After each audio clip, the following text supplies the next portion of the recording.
Hello, everyone. It's my pleasure to introduce you to a remarkable innovator who found a way to address a very important topic: how we can interest, educate, and inspire young people around the world. Deciding to change careers and become an author of amazing children's books, Christopher Lloyd has truly moved the needle at a critical time in our history. In fact, in partnership with Ecoflix and the Prince's Foundation, with a foreword and final word from now King Charles, we are collectively about to launch an animated version of his book, It's Up to Us. Chris, welcome to the Ecoflix podcast. Thank you, David. It's a great pleasure to join you. Thank you for having me. It's my pleasure. So let's begin, if we can, on the topic of how you happen to change gears midstream in your life, really, and become the writer and publisher of a treasure trove of children's books. Well, that is an amazing story, actually, David. It was really, I was groomed as a writer. I read history at Cambridge, and I then went into journalism. I worked at the Times of London newspaper for many years. And then I was invited to go into an education publishing company, which was a startup, which was a real thrill. And then at about when my oldest daughter, Matilda, reached the age of 8, we had a kind of family crisis. And what had happened was she loved reading. She was very precocious and she loved her school. And then she changed year groups. And within a few weeks of being in this new year group with a different teacher, her whole personality had started to change. And she got temperamental. She was moody. She didn't want to get up in the morning. She didn't want to get dressed. She didn't want to go to school. And you know, after a little while, we were getting worried what had happened to our lovely little precocious, daughter. And so we went to see the teacher. And which must be every teacher's nightmare, really. But anyway, there you are. We went to see the teacher, and we said, "There's a problem. Our child doesn't want to come to school." And because the teacher was teaching to the test, which many parents will be familiar with, and children, she looked down the test scores for English and math, and Matilda was doing well in both of those. And she said, "There's not a problem. Your children's doing fine." But we knew there was a problem because she didn't want to go to school. And of course, she was blaming us, her parents, because we were the ones getting her ready for school and telling her she had to go to school. And what I realized now is that she was suffering from what I consider to be a brain disease. Not everybody would agree with me, perhaps, but I think it is actually, and it's something that you and I and everybody in some measure will have experienced, which is good old-fashioned boredom. She was bored, and the reason she was bored is because the teacher was focusing on the kids who needed her help, which is the right thing to do. But the ones who didn't were being given mind-numbingly boring worksheets to do every day. And of course, there was no reason for her to go to school, and she wasn't interested in what they were saying at school because they weren't saying anything. And so we had this kind of moment. What do we do as parents? And how do we deal with this issue of a child of 8 being bored? So we tried to find another school. We couldn't. We thought, well, we'll take it upon ourselves to educate her at home for a little while whilst we try to find the right school. And we created a schoolroom, and we had a curriculum, and we had a timetable, and we had a bell, and we thought this would be amazing. We'd be able to do in 2 months what it takes 2 years at school. And I have to say, David, at the end of these 2 months, the Lloyd household resembled the last scene of a play called Hamlet. If I don't know how familiar you are with your Shakespeare, that doesn't have a happy ending. So no. It was like dead bodies on the floor, and it was a catastrophe. And what, in our desperation, we said to Matilda, "Just tell us, what are you interested in?" And that was the moment that changed everything. And actually, that's why I write books, because children's books, because we in our arrogance as adults, we children turn up to schools in a traditional way, and we spend our lives telling them what we think they need to know. And actually, how do we know what they're going to need to know? We very rarely ever say, "Hey, kids, what are you interested in?" And of course, as soon as you turn it around and ask them, you're appealing to their natural curiosity, which we're all born with. And you start to find out about them. And they start to find out about themselves. And they start learning from each other. And Matilda wanted to find out about penguins. So we went to London Zoo, and we learned about Antarctica, and we learned about mass through penguins. And she started writing stories about penguins and about ice and how it changes from solid to liquid and then disappears. And stories about ice in history. We learned about the Titanic and poems about penguins. And she wants to dance like a penguin. And I discovered to my amazement that if you ask the question, "What are you interested in?" the kids start learning for themselves and becoming self-learning systems, and then growing confidence because they become experts, and everything changes. So really, and I know that's a bit of a long answer to your question, really for me, that experience, that life experience, helped me discover that my vocation is to try and create resources, whether they're books or lectures or animations in this case. And it's so exciting to be partnering with Ecoflix to turn this book into an animation, to really try and reach out to children and present them with vistas and with perspectives that allow them to explore what they're interested in. And of course, the whole of nature is a hugely vibrant topic that almost all young people are really interested in. So that's why a lot of my books are about nature too. It's interesting because when we first discussed this, one of the things that really excited me about that is you explained how you had literally built a curriculum around what the teachers would call the subjects they had to learn: reading, writing, arithmetic, blah, blah, blah. And you did things like figured out how many penguins there were, what countries the penguins lived in, the varieties of penguins, and you used the subject matter and built the curriculum that the teachers wanted to have them learn around that. I thought that was just brilliant. Yeah. And of course, you've adopted that approach with your books. So now you have a publishing company under the name of What's on Earth Books, or What on Earth Books. That's right. Why that moniker? Well, I guess it stems from this idea of trying to ask a question. What on earth? What are you interested in? And trying to encourage children to look at things from different points of view. What on earth is that? Not just making a statement. Learn this or do that. It's a different mindset. And I guess the brand What on Earth Publishing, which is our book publishing company, is all about trying to allow empathy to flow by getting children to look at things from different perspectives, and then question the world they're in. Because, of course, when a child is 8, 9, 10, 11, they're developing a sense of self for the first time that is incredibly new and special. And, of course, if you're lucky enough to be an adult that spends time with a young person, you get, in a way, to relive that special moment when you see the world as if you're seeing everything from the first time. You're beginning to think really deep, powerful thoughts. And these formative thoughts stay with us for the rest of our lives. I've done thousands of talks in schools, and I can tell you, I promise you, that the peak curiosity of human beings occurs about at the age of 10 or 11. And all the time after that, we have these obstacles that we have to wrestle with. It starts off with puberty, and then it becomes public exams. Then it becomes getting a job, and then it becomes, paying a mortgage, and then it becomes having kids, and then looking after your parents, and then you never quite escape. But from that wonderful moment when you have, just before you hit puberty, you reach this moment where you can engage with any topic, any subject, and you do it with this innocence and this freshness that is the formative ways in which our personalities are developed. And that's why I really address my books at that critical age group, to try and have the biggest impact as possible for the longest possible time. Yes. So your inspiration was finding out what was of interest to children, but you didn't really stop there. Your epiphany really was to engage their minds, that is, young children, about difficult topics. Why Right. something difficult? Why would you do that particularly? Well, the thing is that traditionally, a difficult topic might be, for example, if you go, I started off writing children's books about the history of the world. I thought, let's go right from the beginning of time to the present day. That's, by the way, if you subscribe to the scientific theory of the Big Bang, that's 13.8 billion years ago to the present day. How on earth, could you give a young person an overview of all knowledge?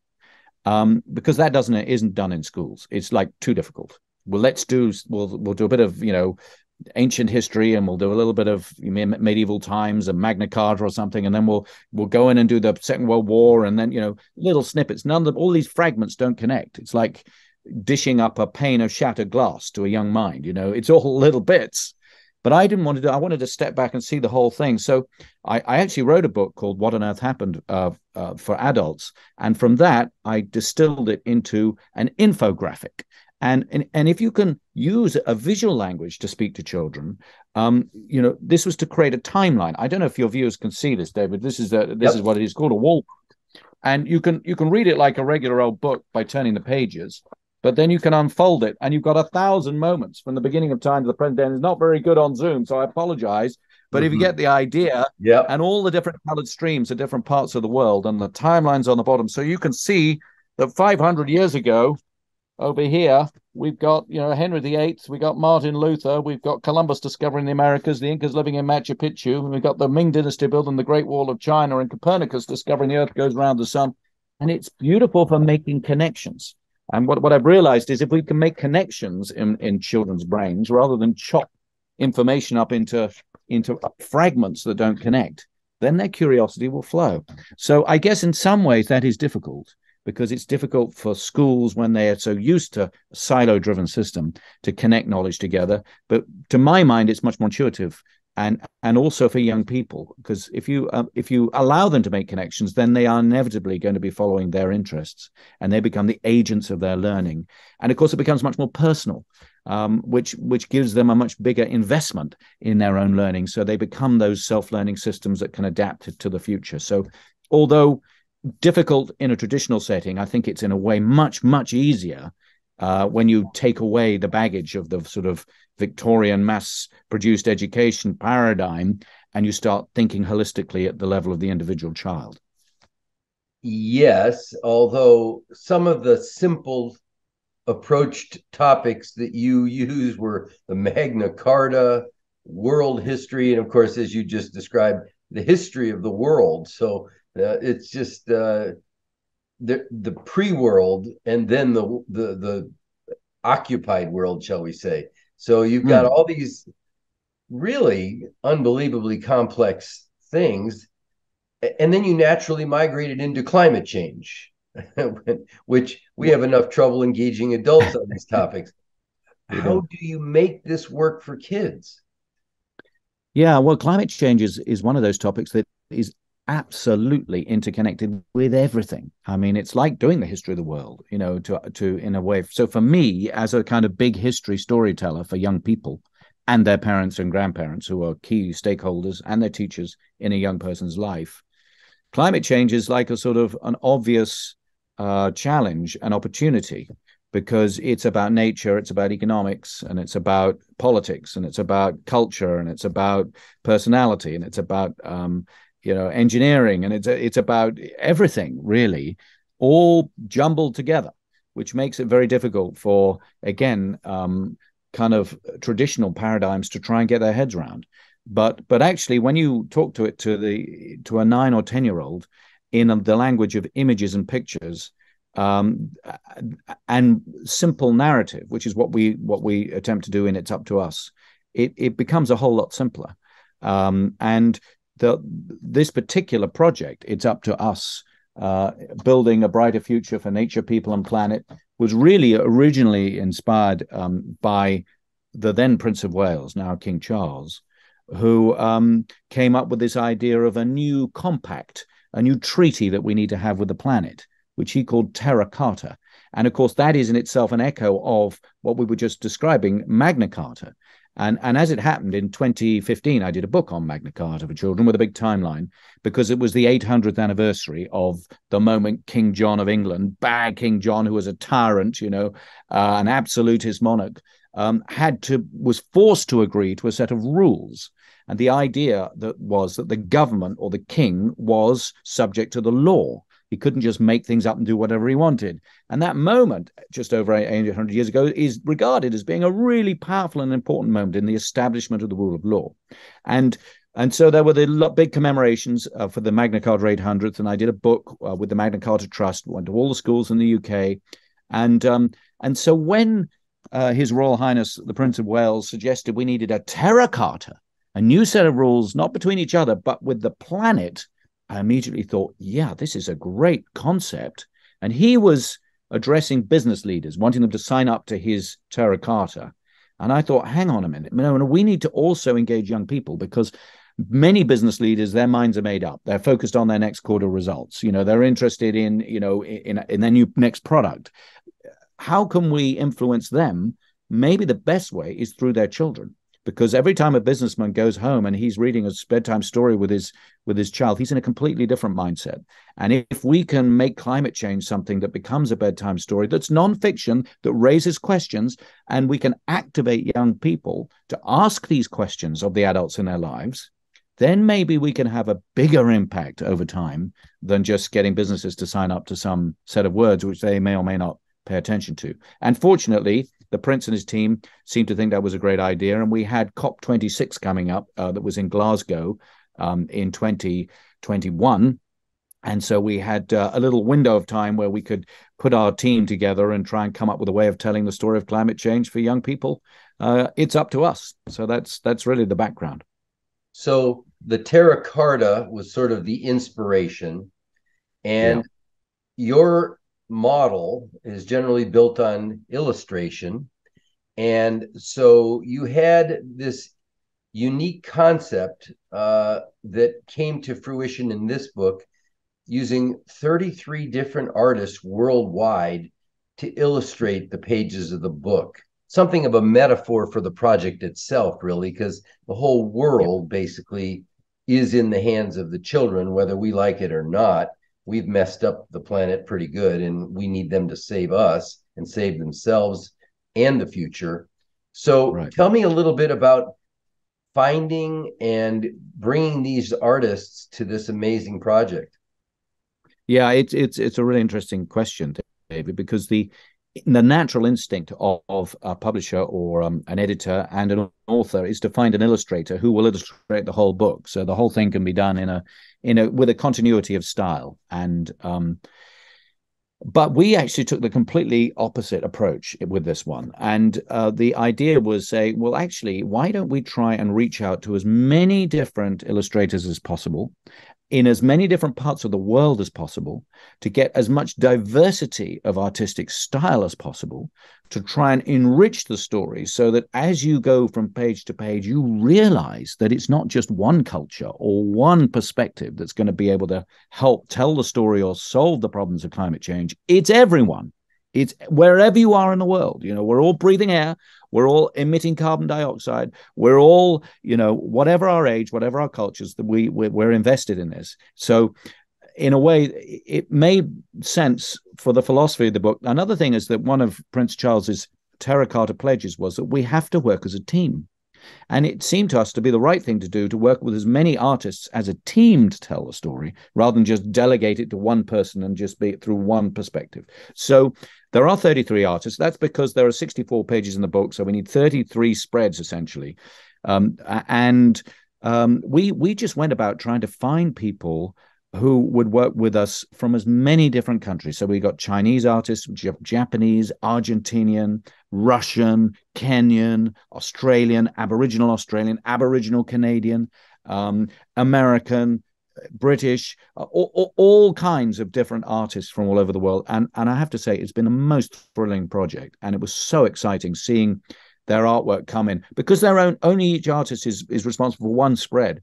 So you get a tremendous amount of thoughtfulness that each artist has put in. And they were given a brief, but their interpretations of each brief was so individual and smart and clever. I never would have been able to think of it myself and then just tell them to go and illustrate it.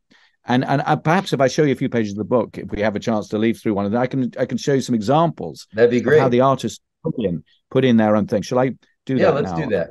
Well, let's do that. Just because it'll kind of make a little bit more sense now. I hope you can see the screen there. I mean, this cover was actually created by a team of 2 artists from Vietnam, and the children are kind of looking over nature, which is represented in water and in the air and on the land and on the beach and the rest of it. But these children, of course, from diverse backgrounds, are the ones looking at It's Up to Us, a children's Terra Carta for nature, people, and planet. And it was very interesting because we did some videos with the artists, and they said, these Vietnamese artists, what was so special for them about this project is that it was never regarded as being a proper job for people, for Asian children to sort of aspire to become an artist. It was always an engineer or a doctor or something. And this project allowed them to sort of, to say, actually, it's okay to aspire to be an artist and to be an Asian kid. And there's wonderful things that you can do that have great meaning and purpose. So it was lovely to get them to hear their sort of perspective on why this project has such a big impact for them. So you can see the 33 artists are all listed here in the front of the book underneath myself, the author, and then the Prince of Wales, now King Charles, wrote the foreword to the book. And it's kind of divided into 4 easy to understand categories. We've got nature, so that's what the world's like before people sort of come along. Then what have people done to nature? And then what's the impact on the planet? And then finally, what might we be able to do about it by taking these pledges Terra Carta? And in that way, we can sort of deal with a really big story going back billions of years to the beginning of nature, right up to the cutting edge of what we're going to do about it to save the future. And at the beginning, this is a painting, an oil painting from Gunilla, who comes from Iceland, and you can see it's Iceland, really, can't you, from what they're wearing and the color of their hair and the volcano in the background. And in this painting, Prince Charles has written his own words, and they're really, really powerful words. In fact, just the first sentence I love to sort of highlight, where he talks about children having a unique curiosity for nature and for this amazing planet we call home. And that's because part of being young is knowing that we are, in fact, part of nature ourselves. And this is the point of the book, is that children instinctively know they belong to nature. And as we get older, we kind of forget it, because we're in our cars and we're in our offices and we're in our homes and we're worried about where the next paycheck's coming from. We're not necessarily connected with nature in the same way that a young child is. So it's another good reason to try and tell the story to young people, activate them so they become the questioners, the agents of change for adults in the future. So I won't go through the whole book, David, because it'd be brilliant for your viewers to watch the animation, because it's all based on this fabulous artwork. But I might stop at a couple of points. We're just looking at how this artist enjoyed being in nature himself when he was young. This one is hilarious because this was a Turkish artist, and we commissioned him to represent the invisible world of nature. So these are all microbes, and he decided to do them as cartoon characters. If you ask kids, which is your favorite cartoon bacteria, they all come up with a different answer. Some of them say, I like the one with the moustache, or I like the one with one eye, or I like the one that looks like an octopus, or whatever. And that in itself is telling an amazing story, which is that everything that matters in nature is based on diversity. And the fact that all the children like different cartoons is telling the message that nature depends on biodiversity, that we all like different things, and that the invisible world is as diverse, of course, as the visible world. So that I thought was a lovely way that the individual artist interpreted the brief. This is an Indian artist and he's explaining that all nature relies on to thrive is the air, the soil, and the water. And it's almost like a tapestry or a piece of fabric. You can see the sequins almost, on the turtle there. And that, by the way, was the inspiration for my background. Oh, wonderful! I'm so glad you. I could see you. You're right, but it's so beautiful. And of course, that's the point of nature. It's in harmony. It has this interconnectedness where everything depends on everything else in an ecosystem for it to function properly. And then as we zoom out and we look at the planet, we realize from space, this is sort of echoing Neil Armstrong's Earthrise moment, the first person ever in tens of thousands, hundreds of thousands of years of humanity to see Earthrise. Everybody's seen the sunrise and the moonrise, but there he was, and he stood on the moon, and up came this beautiful jewel of a planet from outer space. And you realize when you see that perspective, again, what on earth am I looking at? That's the earth, and all the water, and all the soil, and all the air, and all the 8 billion people, and the 24 billion chickens are all on this rock in front of you, rising up in the blackness of space. And it's the only planet we know of that has nature, the only planet we can be sure of that has life. And how special is that? How important is it that we look after it for the future? And that just sets up the sort of scene when you're talking about how do you tell the story for young people.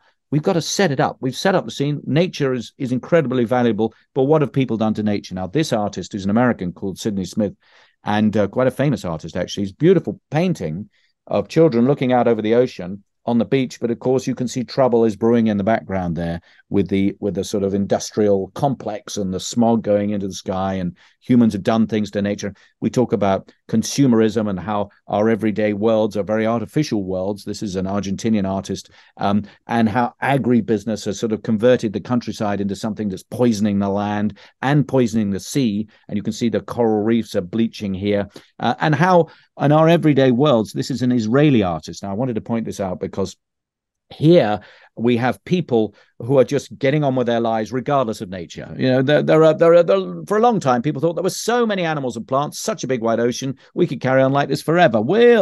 Other living things might suffer, but not us. We'll be okay. And interestingly, in this picture, and I only noticed this after this had been put in the book, published in the book, that the little girl on the right side there, bottom right, you've seen, she's the only one paying attention to nature. A little girl who's picked a rose, who's smelling that rose and appreciating the beauty and fragrance of nature. Nobody else is giving a damn, essentially. There she is. And so then we move into the fact the planet's getting warmer, and we explain about how nature regulates the amount of carbon in carbon dioxide in the air, and how we've now put that back into the air through the use of fossil fuels for making electricity or cars or planes or whatever, and how that is becoming a blanket around the earth that's making it hotter and hotter. This is another example of an artist who's just told the story in their unique way. Black Douglas is an Aboriginal Australian, and this is the land where his ancestors used to live, and it was all verdant, full of vegetation and animals and water. And now look at it, it's completely destroyed because of climate change. And he's painted the trees in the shape of a letter of the alphabet, because the trees are asking the question, why? Why are we doing this? Why aren't we paying attention to nature? And look at that. And this Chinese artist, it was briefed to talk about the rising sea levels, because, of course, as the world heats up, Antarctica and the Arctic ice sheets are melting, and she decided to put the glacier, to break it off into an iceberg there, but in the shape of a mother polar bear who can no longer reach her baby, which you can see on the top left there, because they're being separated as the world is melting. Now, this is non-fiction. This is actually happening in the North Pole. And then you can see big hunks of ice landing in the water, and look at how small and insignificant are the people looking on helplessly, not being able to do something. You see, in this one picture, you don't need many words. You just need curiosity and in a visual environment to stimulate, the young people or whatever. So, and then we go into the Terra Carta, and I guess this is just to sort of finish off our little rapid tour of the book and the animation, which is based on the book. This is a metaphorical picture leading into the things that we can do to make a difference. And this is like a timeline from, pre-people where the elephant is, all to the modern age where the ice scraper is. And on this timeline, which is a tightrope, there is a young girl, and on her head it rests nature.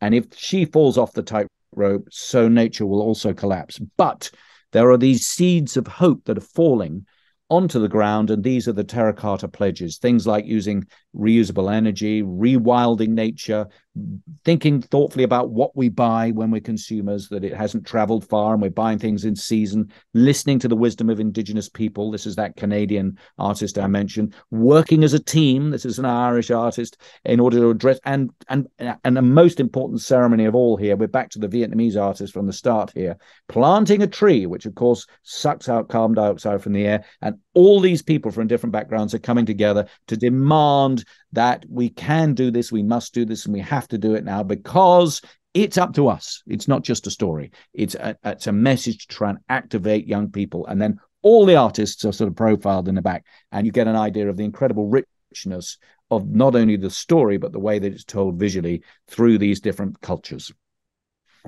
Is that all? And that's just the beginning.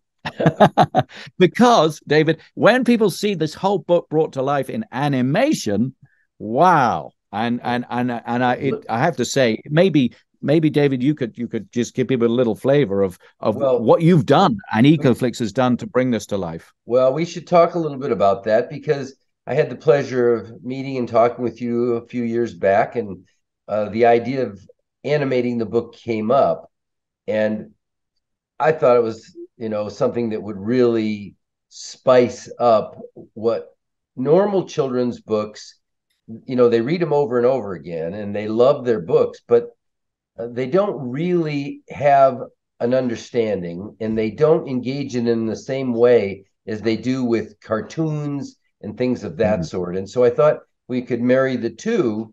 It would be really exciting. And so we've worked long and hard, and it's not your typical animation. It's very unique and follows your book Yeah, carefully.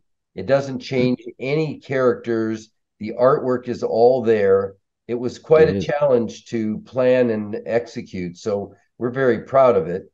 And as you know, now we're planning on the end of this month, March 30th, to meet at Dumfries House, the King's Palace in Scotland, for the Yeah. worldwide release of the Ecoflix animated version of It's Up to Us. Tell me a Yes. little bit about your thoughts on the meaning and importance of this worldwide release. Well, I mean, I think that obviously this is a really, really important, powerful story. And the story can exist in many different ways and in different forms. And the main thing is you have to start somewhere with your storytelling. Some people do it through, in-person events. Some people do it through puppets. Some people will do it through books. Some people through movies. Some people through, acting and by having it as a play. I tend to start as a book, and then I like then to go and try and tell the story to children in schools or at a literary festival or wherever else. But I have never before really worked closely with people who have that skill and that mindset to think, how's this going to work visually as an animation? And for me, that's been a real pleasure, I have to say, David, to work with you and your team to think, how can we take the richness of the text and the images without reinventing it and without redrawing it and without how can we sort of, it's a bit like, I don't know, it's like dropping something into water and then it coming and then it metamorphosizes and has some kind of new life. And I think that's what the animation does. It doesn't take away or replace what we've done in print. It just it elevates it in a way into another level, and that will of course allow it to reach a whole you know spectrum of people who wouldn't necessarily buy the book. And that might be because they're not in the habit of buying books. It might be that the book isn't available in their area. It might be that they don't find stories in books being their natural way of consuming things. But as an animation, they've got it on YouTube, they've got it on Ecoflix, they've got it on their phones, they've got it on their iPads. Maybe that will even inspire them to want to buy the book so they can spend time with and see it in another habitat. And all the time that is helping turn them into storytellers and to make them think about the world that we're living in and the world that we're making for the future. Yeah, it's so important, and Ecoflix is really all about the principles that underlie this book. And we went to some trouble to try and find the right approach to it. It's just amazing to hear and see King Charles now, then Prince Charles, on video with his own words talking Yeah, about the importance of this. You can feel his passion. And yeah, then for the animation of the book, so the children can listen to it while they're watching it, yeah, their parents don't have to read it to them. We were able to secure Leona Lewis, a famous yeah. British singing artist with a Brilliant. wonderful voice who just gave birth to her own first child. And she Yeah, was fantastic. thrilled to be a part. And we're so excited to have her be a Yeah, part of this. Her voice, I think, again, elevates the entirety of the book. And yeah, together, I think it really does produce something that neither the book nor the words nor just a person talking could do. The combination yeah, of all of them together have really yeah. elevated this to something that is very special. And we're hoping that it does have the impact that we all are thinking about. In fact, I'm concerned about the fact that you have so many other important books that haven't been animated yet.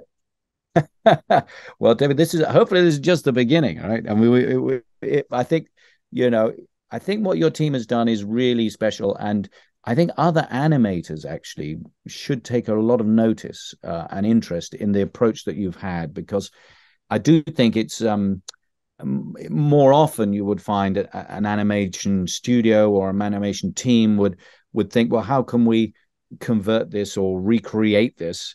But you haven't really done that. You've taken the raw materials and you've let them exist in their true form, and embellished them and brought them to life in ways that don't detract at all from the artwork or the text.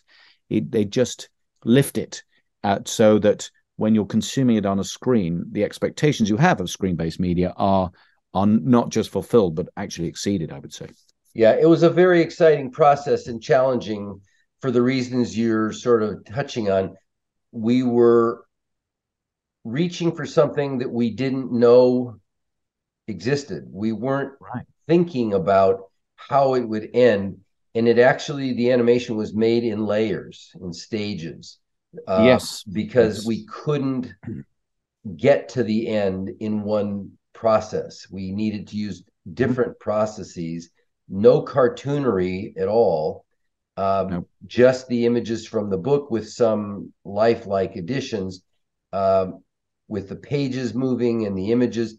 I Yeah. hope it does cause some inspiration in the industry, because anything we can do to engage children, we need this book, animation or not, to help Mhm. power a massive movement by Mhm. children, because they have to show Mhm. all of us the way.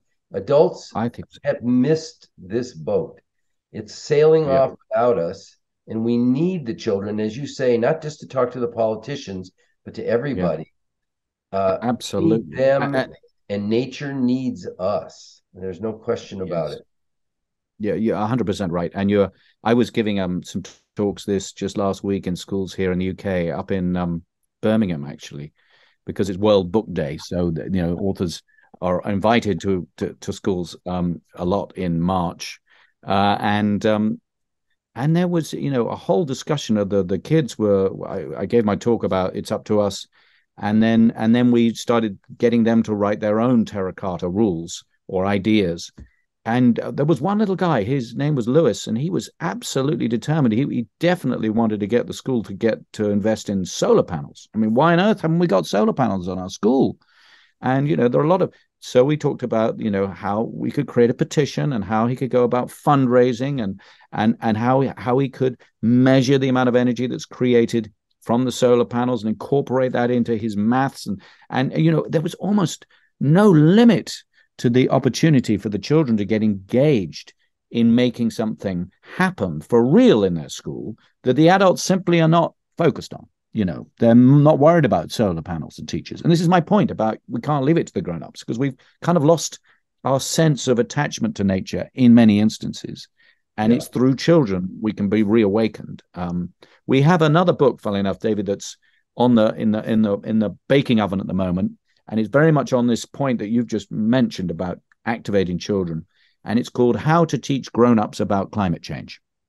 And so what we're trying to do is we're trying to equip children in a simple language, nice illustrations, but not by dumbing anything down, because you can't dumb anything down when it comes to climate change. But you can speak to them in a way that gives them hope and activation that they can make a difference in the future. And provided you do that, that is the counterweight to the difficult story of what will happen if we don't do anything.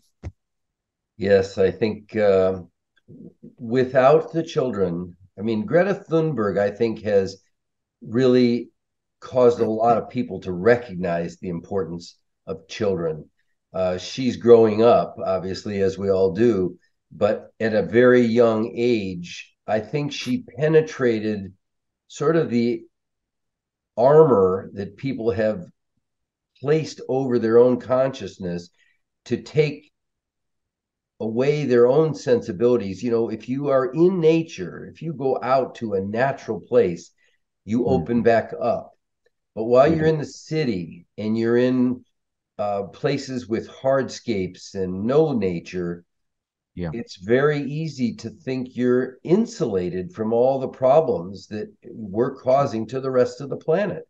And Yeah. when you stop, especially if children stop you in your tracks and they ask you the most simple questions, you Yeah. have to say, we have totally missed this boat. And so Mm. the whole idea here, and I so much appreciate your initiative in this book, is to get the children on board. And as you point out, enlist the adults too, because we're in need of it more than they are. They're already much more attuned to it. Absolutely. So I don't think of this just as a children's book. I see this as a way of activating young people to ask the questions of the adults in their lives and enlist and therefore make the connections that we need to work together to a better, brighter future. That's really Absolutely. what it's about. Yeah. Absolutely. And our mantra at Ecoflix is very similar, I think, even though different words perhaps. We say think big, start small, but act now. Oh, And very good. we think that's what is necessary. And I hope this book is the inspiration for a great deal of future action, not too far in the future either. But Oh, yeah. thank you so much for taking the time to join us today. Very exciting. I'm looking forward to seeing you at the launch, and Thank you. I hope you've enjoyed this conversation as much as I did. I really have. And thank you, David, and your team for the collaboration, and thrilled to be taking this forward and looking forward to the launch later this month. Thank you. My pleasure.